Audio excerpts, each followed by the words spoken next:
Iron ചെയ്യാളൊക്കെ iron ചെയ്യുമ്പോഴാണ് ഞാൻ കാണുന്നത് ഈ ഡ്രസ്സിൻ്റെ കൈയിൻ്റെ അവിടെ ചെറുതായിട്ട് പൊട്ടിയിട്ടുണ്ട്.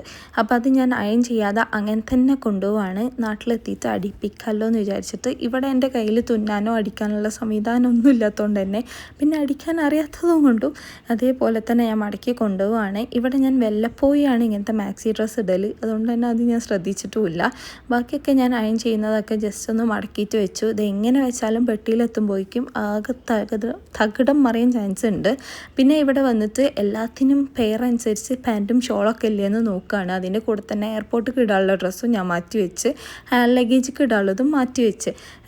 ഹാൻഡിൽ ഞാൻ എപ്പോഴും ഒരു പെയർ ഡ്രസ്സ് കാണലുണ്ട്, എന്ത് അത്യാവശ്യത്തിന് നമുക്ക് മാറേണ്ടി വന്നാലോ എന്ന് വിചാരിച്ചിട്ട്. അതും പിന്നെ ഷോളുകളും എല്ലാത്തിനും പറ്റിയ ഷോളുകളില്ലേ. പിന്നെ അതേപോലെ ഞാൻ ഇവിടുന്ന് കുറച്ച് മാക്സി ഡ്രസ്സ് എടുത്തിട്ടുണ്ടായിരുന്നു. അതിനൊക്കെ നല്ലോണം ഷേപ്പ് ചെയ്യാനും നല്ലോണം താഴെ അടിച്ചു വരുന്ന പോലെ ഉണ്ട്. അതൊക്കെ വെട്ടിച്ച് ചെറുതാക്കാനുണ്ട്. അതൊക്കെ ഞാൻ കൃത്യമായി എടുത്ത് വെച്ചിട്ടുണ്ട്.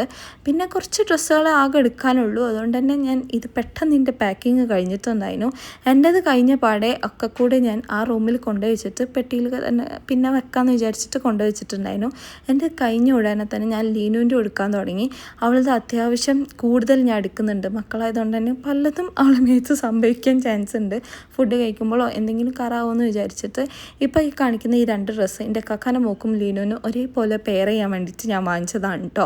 പിന്നെ അതേപോലെ ഇതൊക്കെ അവളെ പുതിയ ഡ്രസ്സാണ്. അപ്പോൾ ഞാൻ ഓരോന്നും ചിലതൊക്കെ അവൾക്ക് നല്ലോണം വലുതായിരുന്നു. അപ്പോൾ കുറച്ച് ഇടയ്ക്കിടയ്ക്ക് ഞാൻ ഇങ്ങനെ വെച്ച് നോക്കിയിട്ടും ഇട്ട് നോക്കിയിട്ടൊക്കെ നോക്കലുണ്ട്.